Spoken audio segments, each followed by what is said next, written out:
एक बार बोल दीजिए शिव गुरु महाराज की जय। आइए अनंत भक्ति चैनल में आप सभी भक्तजनों का एक बार फिर से स्वागत है।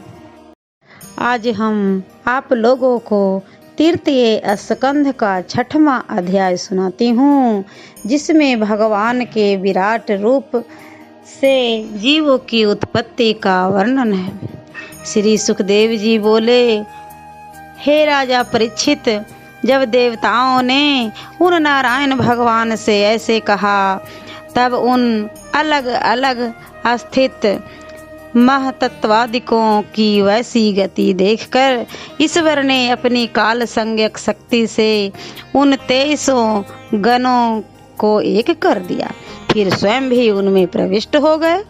तब उन 23 संज्ञक तत्वगणों ने अपनी माताओं से एक विराट पुरुष को उत्पन्न किया कि जिसने क्षुभित होकर संसार की रचना की, परंतु विराट रूप होने पर वह तत्व हजारों वर्ष तक जल में पड़ा रहा।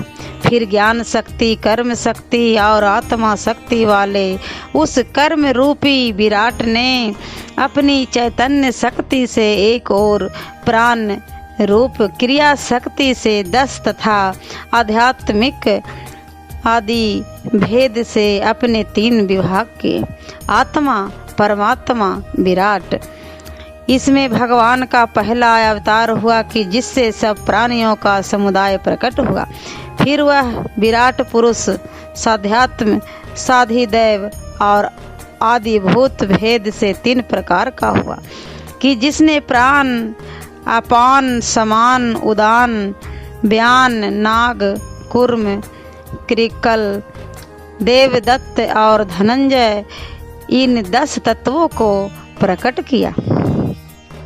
तब इनकी जीविका कैसे चलेगी?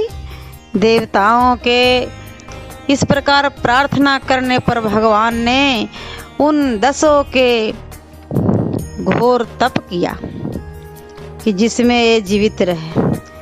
तब उनके इस प्रकार के ज्ञानमय तप के प्रभाव से अग्नि आदि के कुछ स्थान निकले। तब सबसे पहले मुख उत्पन्न हुआ, फिर वाणी शक्ति सहित अग्नि लोकपाल अपने अपने स्थानों में जा स्थित हुए। फिर उस विराट पुरुष के तालु उत्पन्न हुई, उसमें जिह्वा अंश के वरुण लोकपाल प्रविष्ट हुए। तब वह जिह्वा रस शक्ति को प्राप्त हुई। फिर उस विराट भगवान ने नासिका निकाली और उसके प्राण के अंश से अविनी कुमार देवता प्रकट हुए कि जिनमें गंध सिद्ध हुआ। तब उस विराट पुरुष के नेत्र उत्पन्न हुए, जिसमें अपने चक्षु अंश से आदित्य लोकपाल ने प्रवेश कर स्वरूपों का ज्ञान प्रकट किया। फिर उस विराट पुरुष को त्वचा उत्पन्न हुई कि जिसमें पवन लोकपाल ने प्रवेश कर अपने अंश से स्पर्श को उत्पन्न किया। फिर उस विराट देव के कान उत्पन्न हुई। तब उसमें अपने श्रोष अंश से दिवाओं ने प्रवेश कर शब्द को प्रकट किया। पश्चात उस विराट पुरुष की त्वचा रोमों से औषधि उत्पन्न हुई, जिससे उसमें खुजलाहट होने लगी। पश्चात लिंग उत्पन्न हुआ कि जिसमें प्रजापति देवता अपने वीर्य अंश में जा बसे, जिससे उसमें बड़ा आनंद आया। फिर जब अपने वायु अंश से उस लोकेश्वर ने उसमें प्रवेश किया, तब विराट पुरुष के गुदा उत्पन्न हुई, जिससे वह मल को त्यागने लगा। फिर जब स्वर्ग के स्वामी इंद्र ने अपनी जीविका अंश से उसमें प्रवेश किया, तो उसके हाथ उत्पन्न हुए कि जिससे वह जीविका करने लगा।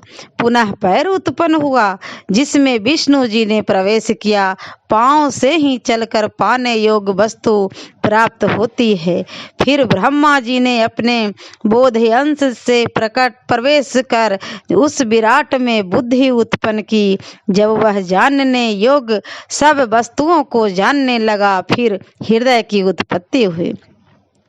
उसमें अपने मन अंश से चंद्रमा का वास हुआ, परंतु वह चंद्रमा भी विकारता से ही उदय हुआ।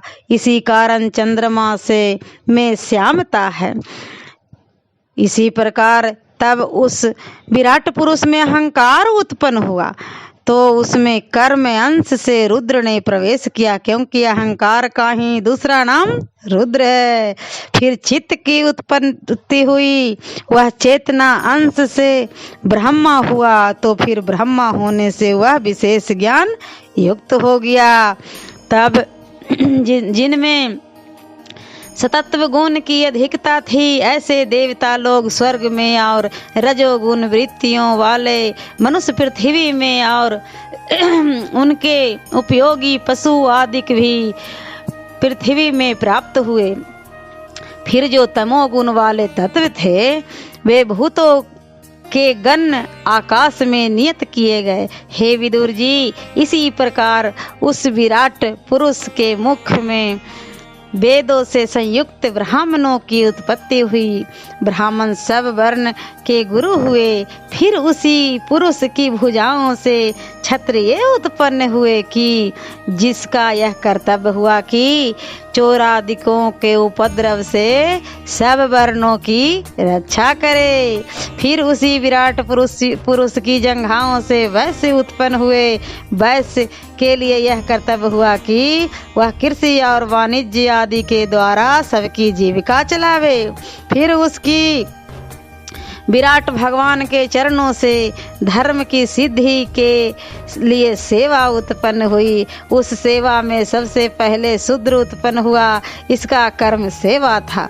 इससे सेवा जैसी इनकी जीविका को देखकर विष्णु जी इस पर प्रसन्न हुए। इस प्रकार से श्री विष्णु जी सब वर्ण में परम पूजनीय हैं। तब भला उन काल कर्म और स्वभाव शक्ति वाले ईश्वर को योग माया के बल से उत्पन्न विराट भगवान का संपूर्ण निरूपण कौन कर सकता है।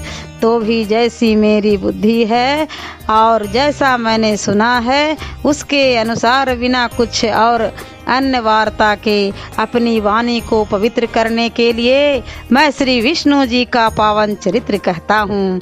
क्योंकि वाणी शक्ति पाकर मनुष्य के लिए यह पहला कर्तव्य है कि वह यशस्वियों में से शिरोमणि श्री कृष्ण जी का यशोगान करें।